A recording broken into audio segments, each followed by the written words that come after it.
Chapter 8, a scandalous freedom. Early on in the fanfare of his public appearances, Jesus gives what will become known as the famous Sermon on the Mount. This is a big moment for Jesus. He has laid out in detail his understanding of a life that pleases God. He has, so to speak, driven a stake in the ground. His star is ascending. Crowds are growing, and the religious leaders are watching his every move. Watch what Jesus does next. Large crowds followed Jesus as he came down the mountainside. Suddenly, a man with leprosy approached Jesus. He knelt before him, worshiping. "Lord," the man said, "if you want to, you can make me clean." Jesus touched him. "I want to," he said. "Be healed." And instantly, the leprosy disappeared. That sounds like a very nice Bible story, until you understand what Jesus has done.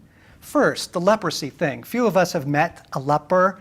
Okay, the word has become hijacked by the religious haze. We don't really have a reaction to it other than, poor guy. So substitute AIDS. Think of the public attitude, especially early on in the AIDS crisis, when people were afraid to go to their dentist for fear of catching it. Okay? Picture this man as someone in the late stages of AIDS.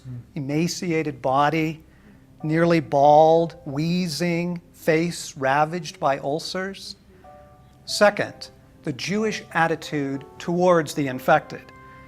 Lepers were required to cry out as they passed through a village, "Unclean, unclean," warning their neighbors lest unwitting citizens accidentally touch them and become defiled themselves. Leviticus made it clear anyone with such a defiling disease must wear torn clothes, let their hair be kept unkempt, and cover the lower part of their face and cry out.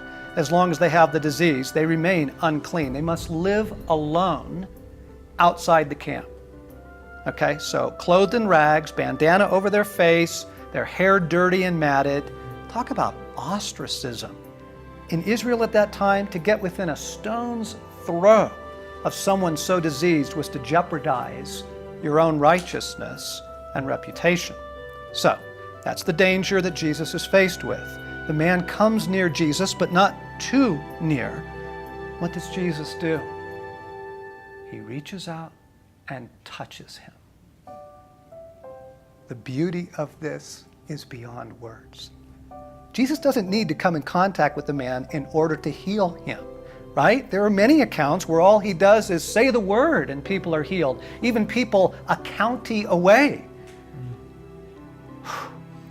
And yet he touches him. Why? Because this is the one thing the man needs. No one has touched him for a very long time.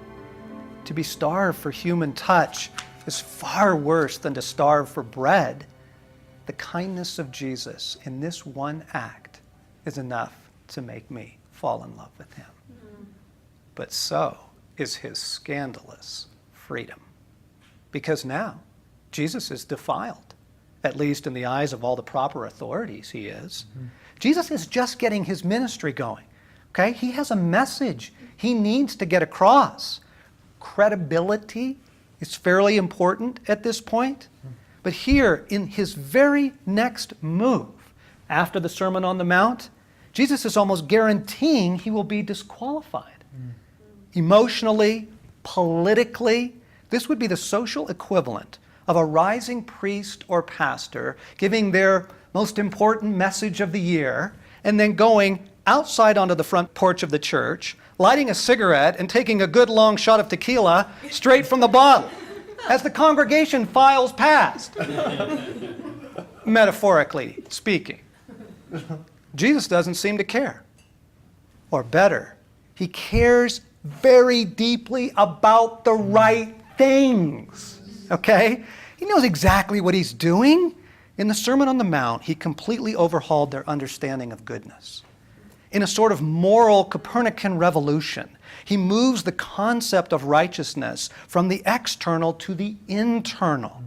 It is a far, far more demanding holiness, but one that will at the same time overturn legalism like a fruit cart. And then, as almost as if to say, let me show you what I mean. we have this story. The risks Jesus is willing to take with his reputation are simply stunning. One more example. Now, one of the Pharisees invited Jesus to have dinner with him. So he went at the Pharisee's house and reclined at the table. When a woman who had lived a sinful life in that town learned that Jesus was eating at the Pharisee's house, she brought an alabaster jar of perfume. And as she stood behind him at his feet weeping, she began to wet his feet with her tears. And then she wiped them with her hair, kissed them, and poured perfume on them. Whoa! This is another scandalous scene. This fallen woman is wiping Jesus' feet with her hair and kissing them? This is a very intimate encounter. She obviously has lost her capacity to care what the nice people think, and Jesus doesn't seem to have ever bothered trying that capacity on. This is utterly remarkable in the society of the religious, for the fear of man rules that world. What good people might think is a very, very powerful motivator and the reason for most of the ridiculous policies. When the Pharisee who had invited him saw this, he said to himself, if this man were a prophet, he would know who is touching him and what kind of woman she is, that she is a sinner. Can you believe the arrogant self-righteousness of these guys? It is a sinner who invited him to dinner. It is a sinner who is running the synagogue, too. Jesus answers patiently this time. Apparently, this Pharisee is open to a new way of understanding goodness. Jesus answered him, Simon, I have something to tell you. Tell me, teacher, he said. 2 men owed money to a certain moneylender. One owed him 500 denarii and the other 50. Neither of them had the money to pay him back, so he canceled the debts of both. Now, which of them will love him more? Simon replied, I suppose the one who had the bigger debt canceled. You have judged correctly, Jesus said. Having rescued Simon from the religious spirit, Jesus turns to attend to the precious heart of this brave woman who has entered so boldly, so humbly.